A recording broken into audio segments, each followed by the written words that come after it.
Okay, hi there folks. Right, thank you very much for coming along today. Hopefully you found your way to the right session. So this is our Digital Transformation Challenges mini-series, and today we're going to be talking about time and resources. So just a quick reminder about the session. It's going to be roughly about half an hour, hopefully going through a little bit of presentation, some guidance and hints and tips, but really just to explore some of the challenges we're facing in this particular area within the education sector. We're also going to allow some time for questions and answers, so if you do have any questions arising as we go through this, then please feel free to post them in the Q&A in the chat. And I've got my colleague Rachel Hibbard with us here today, who is just going to be managing the chat, so responding to any queries you might have, and also flagging anything up that we might need to cover towards the end of today's session. So please do feel free to use it. We're happy to answer, or at least try and answer anything we can do. And we'll also progress through and hopefully give you a few insights around some of these particular challenges. So, by way of introduction, my name is Anthony Martin, and I'm the Digital Innovations and Engagement Manager here at Exeter College. And my role is really around this digital transformation piece and skills piece. So I'm leading up on the EdTech demo aspects and also on our Microsoft Showcase parts of the college as well. So really getting involved in that digital aspect, partly within the IT department and partly within the teaching and learning side of things. So a little bit of a blend of those two really important areas of our businesses at the moment. And what I'd like to go through with you guys today is effectively the time and resources element. This is part of a mini-series, as I say, so there are 6 sessions that we've put together, all covering, as you can see on screen there, a few different areas of thought, I suppose. So do feel free to sort of come along to any of those other sessions running. We're on the 3rd one at the moment. So today's session looks a little like this. I'd like to try and talk to you around things like time pressures. I think well-being is an important piece of this as well, and that's something that we'll cover. Remote learning.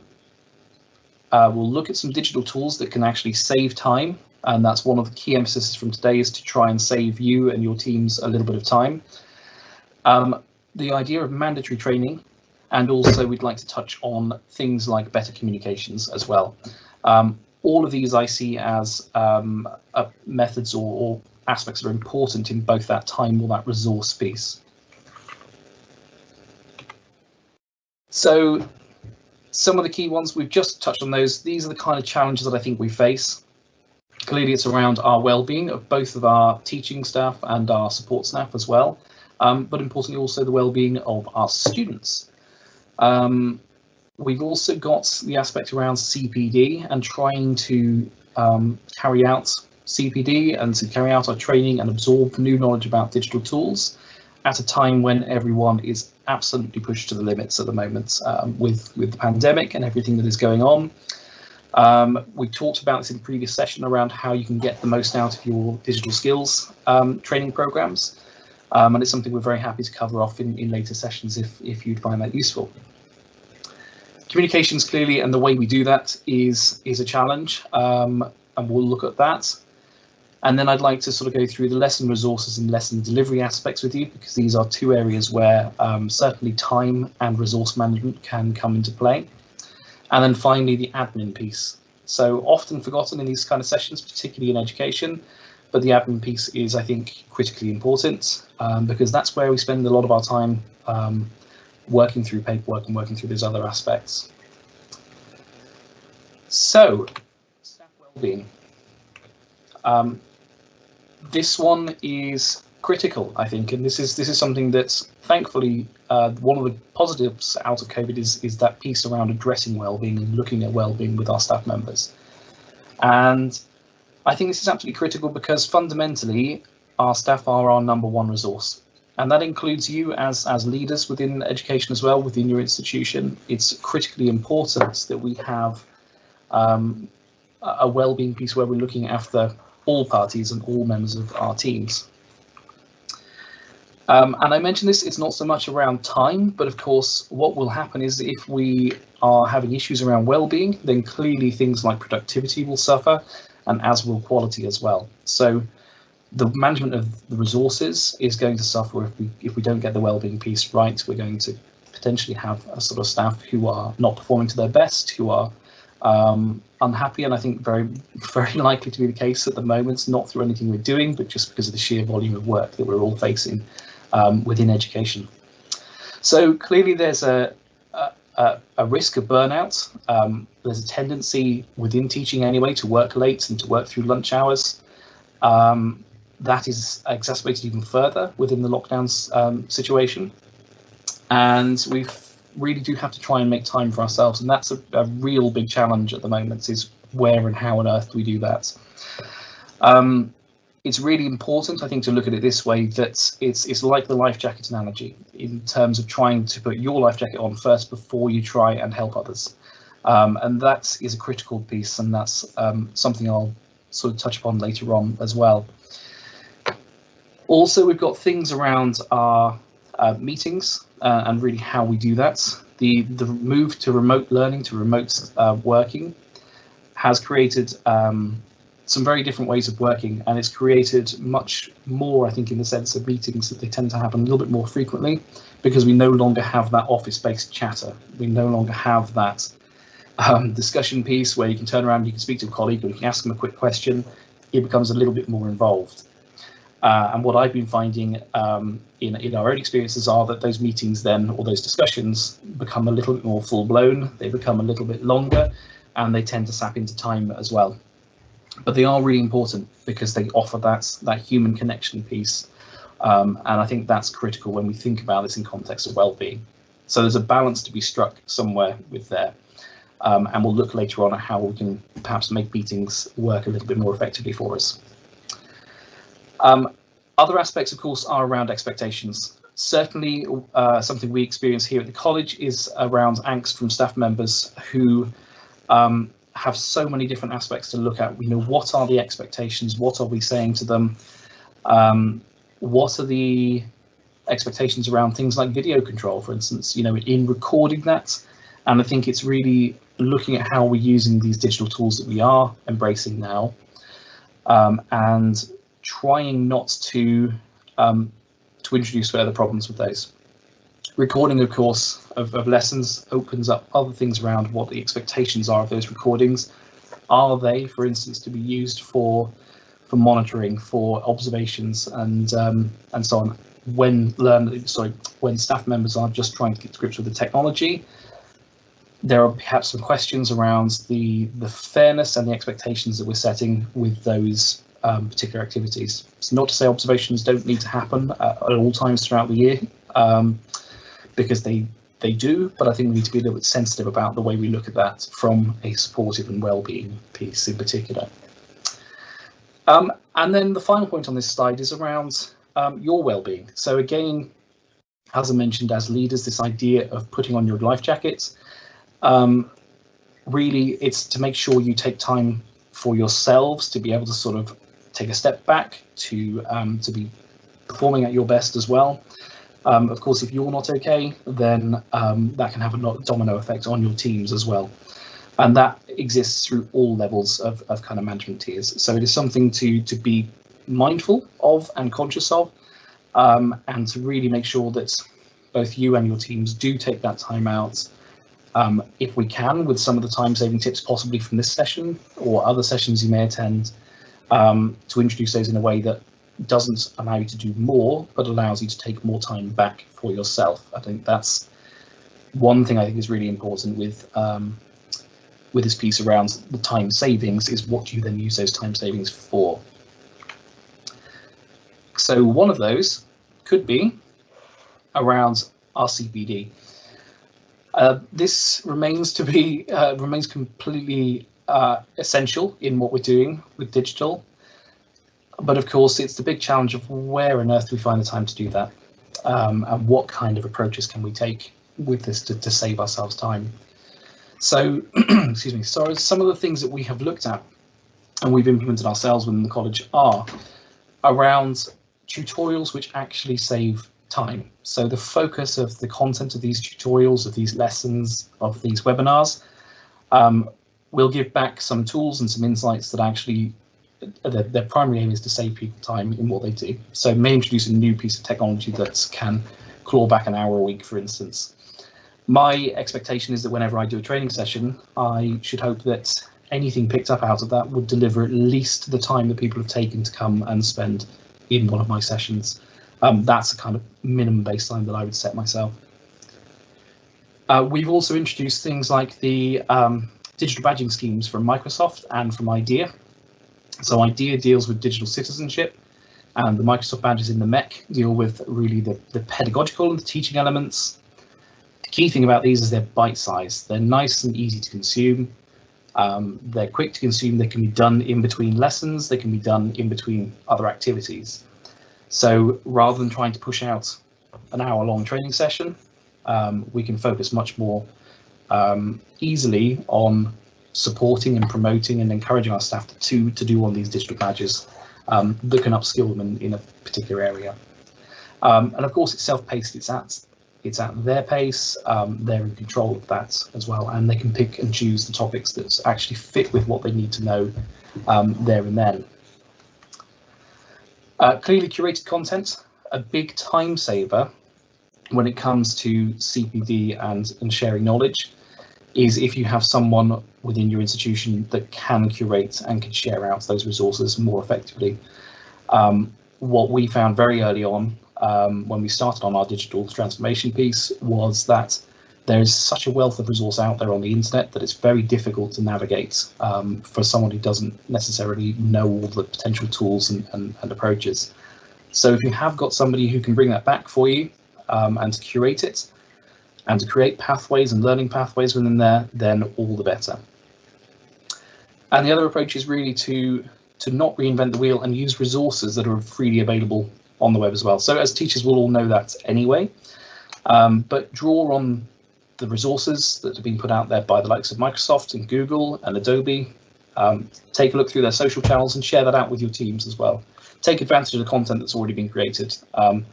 There is some really good stuff, and there's probably some stuff that is going to meet a much higher quality than many of us can create internally as well. So just honorable mention for the IDEA program. The reason I like this is it supports everyone from kind of primary age all the way up to adulthood effectively, and they are a little bit cartoony. They are gamified sort of badges, but they do cover some of those digital citizenship pieces, which are certainly skills that are probably desirable for anybody pre kind of millennial age, where digital tools effectively became a mainstay of what they know and understand. So it introduces those topics like cybersecurity and so on in there. Again, they're like 8 to 10 minutes per course. They are very much bite-sized. They're a very easy, very quick way of consuming some of those ideas around training. And then, of course, we've got the Microsoft Educator Centre as well. And this is where a lot of our focus at the college is born for our teaching staff. There's hundreds of courses in here, lots and lots of material, lots of sort of bite-size, easily to consume sessions, and they're all governed by sort of learning pathways as well, so they can be built into a much larger program of work, and that's exactly what we're working towards at the moment. And of course, it's absolutely free, so that is quite an essential thing when we're trying to do this, where budgets and unlocking budgets can be a bit of a challenge sometimes. So the MEC is certainly one of my top recommendations to involve your staff in there. It saves you having to rewrite and redo lots and lots of training exercises if you're trying to upskill in digital. And then my final point on the CPD, really to share with you, and this is based on feedback that I get from my colleagues at all levels, essentially, through the college, is please don't be afraid to mandate training. A lot of the time our staff would just like to know what it is that they need to know. What is the direction, what is the pathway, what is our strategy, what are we trying to aim towards, and what do we expect from them, and therefore which training courses should they attend. The feedback we tend to get is saying if we're using language like should, could, and may, that's seen as a little bit more optional than if we actually just say, look, you must do this session and you must run your sessions in a certain way. So I think there is a call for mandating things where it's necessary. And despite the pressures we're all under, I think we all understand that those statements are still important and still need to be said. So our next challenge is around communications. And within this, I'd like to look at kind of two key areas. The first one is effectively how we communicate. So it's really when we're under pressure in particular, this is looking at whether we're sending the wrong or mixed messages, because it's very easy to do so when we're under pressure. Or whether as listeners or whether as consumers of that content, are we hearing the wrong message? Are we interpreting that correctly? That could be exacerbated by what we've seen in what we're trying to do here at the college, in our own training approaches and our own comms approaches, where there's a there's a conflicting view of whether we're providing too much information or whether we're not providing enough information in those announcements, those bulletins, and those messages or newsletters. So that's clearly a very difficult challenge to overcome, is how do you get that balance right between the two? My approach, I think, to this is probably going to be fairly straightforward, is do both. And that sounds a little bit counterintuitive, but let me explain kind of where that comes from. So on this slide, I sort of put an example of one of our pages that we put together for staff. This is one of our support pages. It's kind of to emphasize the importance of creating consistent format for our announcements and for our bulletins. We're constantly told that because we're wanting to put as much information out as possible, that it is too much information. But we were also asked by sort of colleagues throughout the organisation at many different times throughout the day, where do I find this? Where do I find this info? How does that relate to the bulletin that was put out? So in my view, I think it's really important we combine both of those pieces together in trying to keep it concise, but also to provide the links to extra resource and content.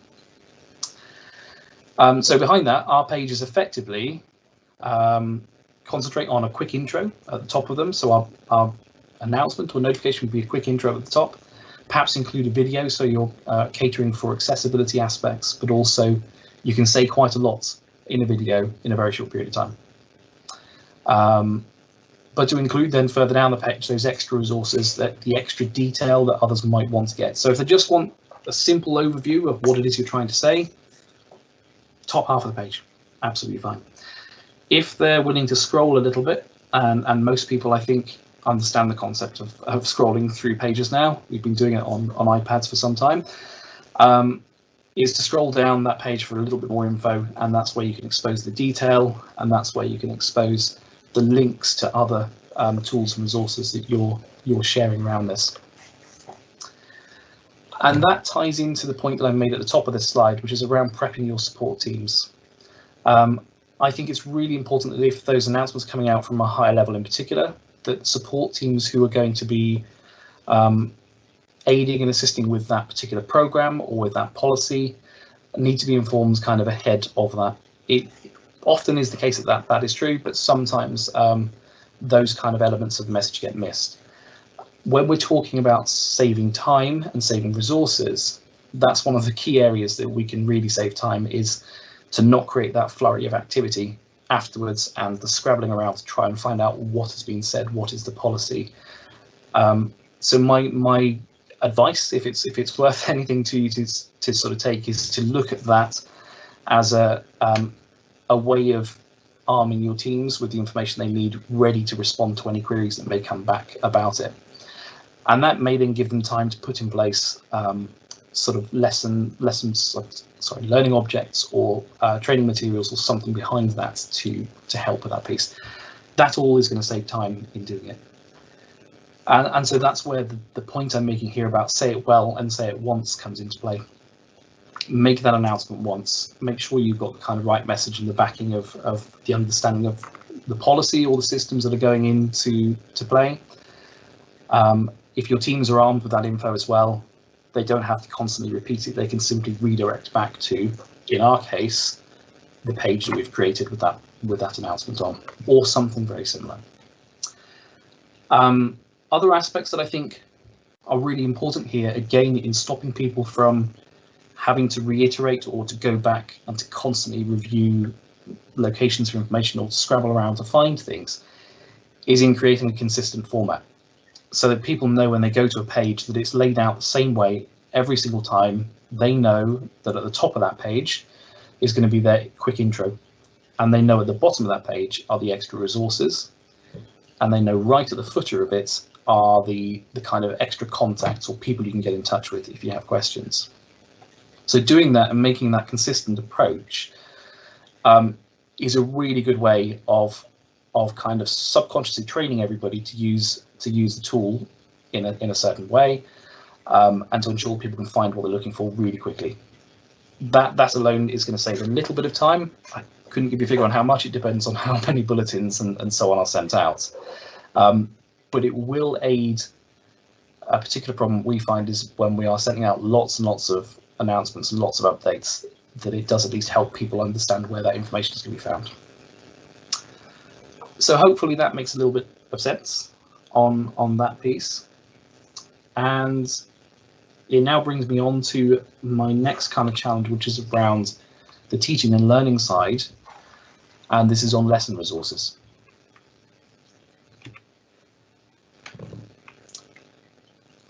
So with our lesson resources, I'm going to start off with some quick concepts and quick tips really in here.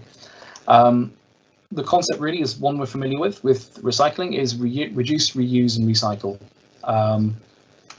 In a virtual world, an online learning world, we don't have to reinvent the wheel, but we have been, and quite heavily so, I think, certainly during our first lockdown.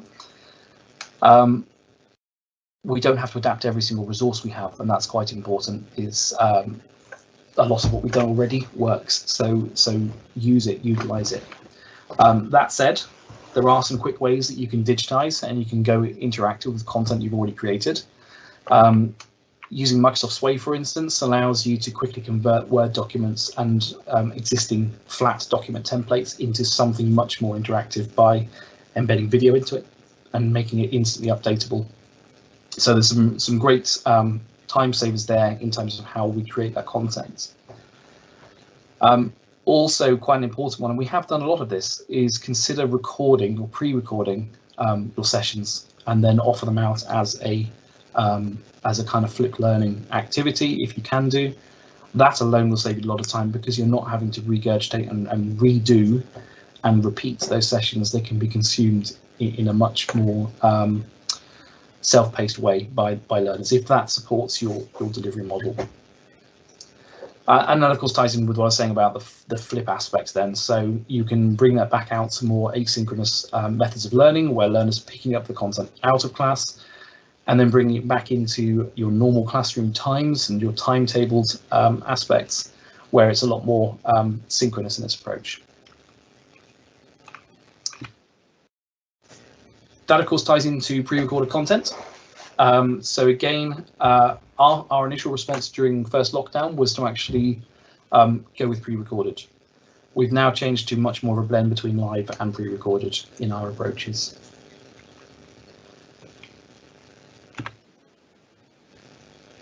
Now, continuing to think about this aspect of lesson resources, I just want to pose out the idea of spreading the load a little bit. So, does one tutor have to create all of that content, for instance? Could that be spread amongst the team? In this context, think of using maybe your Microsoft Teams or your professional learning communities within a subject area or a faculty to develop shared content. We've got our healthcare and services sector sessions are being created in this way, which is a really great example, where they are creating them collaboratively as a team. one member of the team or tutor is creating content of a certain type and maybe recording a cookery lesson, and another is doing another aspect of it. Those can then be used by everybody, which means there's a pool of resources that can be drawn on, but the time taken to create those resources that would have otherwise been created individually by everybody can be massively reduced, and that is a really, really big time saver. It also has other benefits because it opens up avenues for better quality control in our delivery as well, and allows us to start thinking about possibly ideas around standardization of content. I know that can be an unpopular topic in some areas, but it is certainly one worth consideration in terms of whether that is appropriate to do. What we have to look at as well is the learner experience from this means that they're getting a consistent message from that. So actually this aspect of having to do it out of necessity is also a benefit from learners in different cohorts having the same experience, and that allows us to guide the quality of our offering as well. So a big time saving, but also then potentially a huge quality boost as well as we go through that. One other aspect that this really does help with is I do feel for anyone who's stepping into the teaching industry at the moment as a newly qualified teacher. This is a really big part, and I certainly found this when I first stepped into education, is the time taken to create those resources for yourself and not necessarily understanding where all of those resources reside within your faculty. This can save a lot of time in that aspect in giving some ready-to-use content packs and resources to help our newly qualifieds get started on that. It's not to say that they won't be involved in the process, but it can really, really help when you're trying to find your feet getting into a new institution. And then, of course, again, reiterating the point, draw on your resources from external. Don't necessarily recreate everything yourself. You can draw in content from outside, and we as teachers already do this anyway, a lot, with things like YouTube videos and online content that has been found. So utilize it, take advantage of those materials.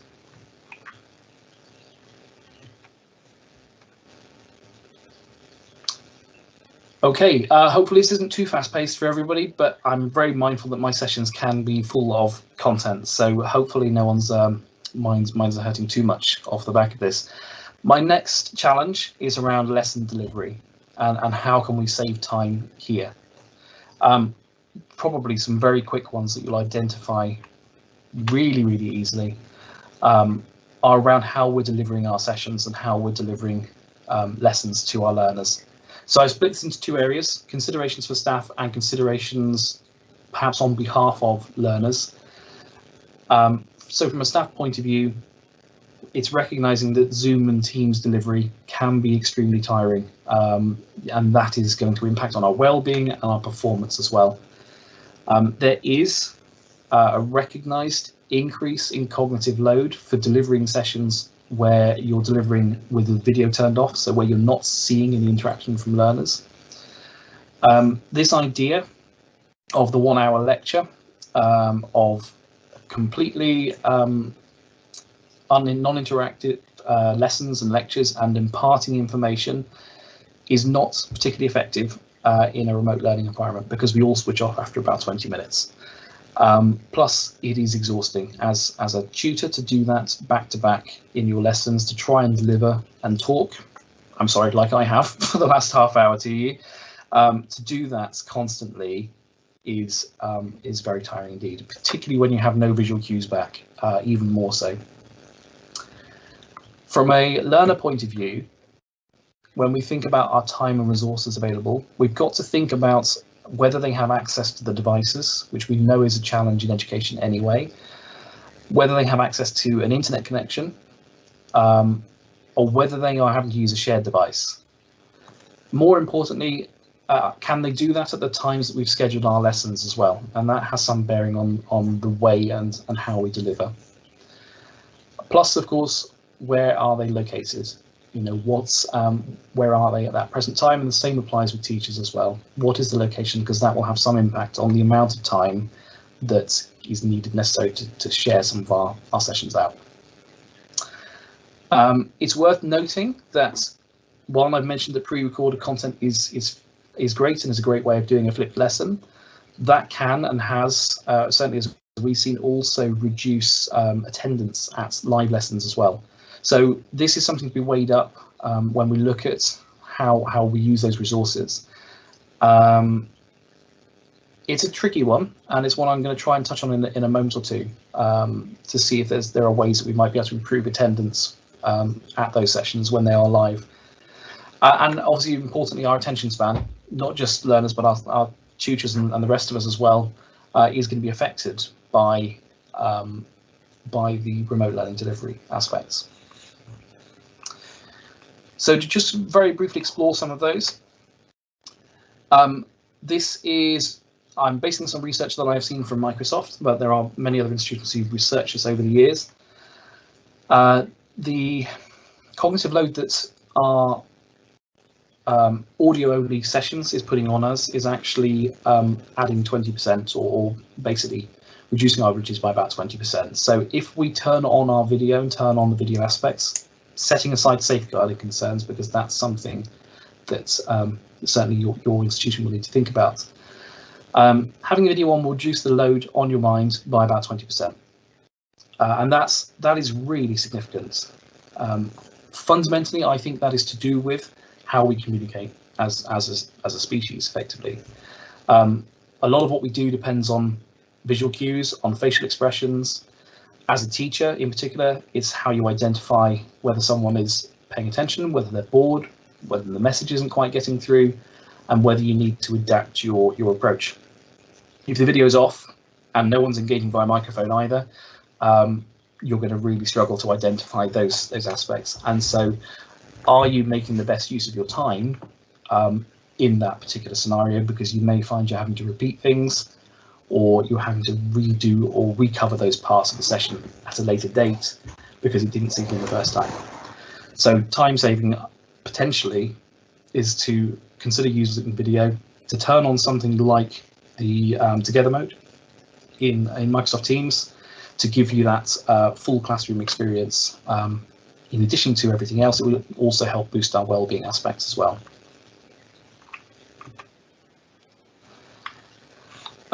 Delivery timing. This other aspect is really around looking at that 1 hour tutorial again, that 1 hour lecture. We can still maintain our guided learning hours by maintaining the session length, but it doesn't have to be entirely driven by tuition or by lecture. So just an example on the right hand side here is to think about splitting up that session. So maybe a 20-minute lecture at the start, followed by a 15-minute activity, 10-minute review, 5-minute roundup, and then leaving you a little bit of time left for the admin aspects of the lesson as well, or any other questions and answers that may come up. So just to think about setting peak levels, and the 20-15-10-5 is a really nice approach that I've seen utilised a few times. The next point here, again, these are all potentially going to save you time, are this idea of flipping overload. This not to use expletives, but it's this concept of when we flip our lessons around, we found that in our initial instance we were putting too much content on our learners. So it's too much for them to consume, but it's a lot of work for our teachers to put together in the first place. So by knowing that we don't need to front load with that much content, or we can't utilize that, then there is little point in creating it or in adapting it. So think about that. Also, we found that students were not getting necessarily time between lessons to consume that content before they're then into the next one and learning a different subject. For us, obviously, in our case, where we're particularly moving between A levels on there. And in terms of our timings, it was important to set our lessons so that they coincide with the existing timetable we had. So for some time savers and things that can really draw back time, and I'm going to go through these quickly because I'm very mindful of time on our own session today as well. Big time savers are assignments in Teams. Absolutely a really great addition to the Teams platform. the ability to link with your existing class notebooks, to use pro forma templates embedded. And you can see an example I've put up on screen there. It's really easy to throw together something that can be followed very, very sort of easily by students, but also is a bit of a dream to mark then when it comes back in. We've also got concepts around the expanding on the assignments, so assignment rubrics in Teams as well. Again, a really quick framework to allow you to just quickly mark off against a rubric. And the example I've shown on screen there, you might just be able to make out, gives a kind of one of those pieces of work coming back in, and the ability to tick against the rubric and add instant feedback in line with the document without having to download anything to then submit it and move on to the next is a real time saver. It is a really great feature inside Teams. A couple more, again, time savers in terms of our lesson delivery are self-marking quizzes in forms in particular. So here we can have a weekly math quiz that's put out, and it can be self-marking. We assign the correct answer at the outset, and the results are then sent instantly back to the students, but can also be captured in an assignment in our team as well, so they can be graded. One of the other benefits to it is that it will work out for you the incorrect answers. So to save you having to calculate as a mathematician, so having to calculate out what the wrong answer is and whether that is actually a wrong answer or whether somehow it gets to the correct answer, it will propose some wrong answers for you and pop it out. So you just need to put the right one in. It will do the rest for you. So a big time saver then from throwing together a quiz. And it brings me on to my last piece around our admin aspects. So clearly there are some big time savings to be had here and better management of resources. Here are a few of the tools on screen that I would utilize.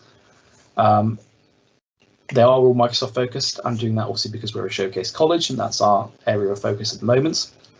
Microsoft Teams, Planner to allow us to work on tasks collaboratively together, to really take control of your to-do list and allow you to shuffle things around a bit more freely. OneDrive and SharePoint are really obviously quite important to the backing of all of that. One you might not know of though is when you're trying to schedule meetings, you can take advantage of something called Find Time. So this is a really great little time-saving add-in that you can plug into Outlook, and it helps you schedule meetings, and it will book them, and it will set up a Teams meeting for you off the back of them, and allows everyone to vote on their the time that suits them. So that is one really worth turning on and getting your IT admins to enable for you. And of course, OneNote is a big time saver to help with our teacher planners and our templating of resources. But some of those are just examples. Other ways we can really better manage our resources and work with our with Teams a lot more effectively are to bring the various portals that we're using everywhere across our institutions into Teams. So here we've embedded our news page, and we've also embedded a link to the college website or certain pages on our website to save our team members having to scrabble around again, finding that content. It's all kept in one place, and that is a little bit of a time saver. And then the next one I'd like to mention, and the last one I'm going to mention at this stage, is Meeting Capture. So this is a Power App. It's freely available. Your IT admins can plug this into your Teams, or if you've got apps enabled, you can turn it on yourself effectively. It will require a little bit of work, but it's quite easy to put together. This allows you to take your meetings and better run with them. So during a meeting with my team, I would load this particular interface up within Teams already. It knows who the attendee is going to be on the meeting because I've told it what meeting I'm attending. So it brings up the agenda. It allows me to then type any notes instantly into the panel here so I can capture all of that. And on the right-hand side, it will allow me to plug my to-dos into my to-do list. Across the top is a countdown timer that shows me how long the meeting is running for, so it helps me keep things to time. apologies, helps me keep things to time, and I can attach pictures and so on into there if we've used a camera during that, but I tend not to use that element. This is really great because when I hit finish and save, what will happen is all of my notes will go into my shared notebook with my team. All of my planner items will go, or task items will go into my planner and my to-do list, so we can all see who's assigned what activity. And additionally, there will be an email sent around to every member of the team who took part in the meeting to show what's the outcomes and what's actually happened in there, including all of the notes. So that's really, really powerful and allows you to take some control back of your meetings again. And I think I probably have overrun a little bit, so I do apologise for anyone who's trying to claw back some of their own time. I hope some of what I've gone through gives you some insights in how you might be able to leverage some time savings for yourself, and so therefore perhaps is worthwhile in you coming along to this session today. My takeaways for you then are really that live lessons are not always best. So the cognitive load that they place can be challenging, and to think about how we deliver those to get the best out of them. Reduce, reuse, and recycle content and resources you already have. Really adopt the keep it simple approach. We really have to, I think, in this stage of the pandemic and how we're trying to adapt to remote learning. When we're communicating, think about regular, consistent, and considered communications. And then fundamentally look at your digital tools and embrace them.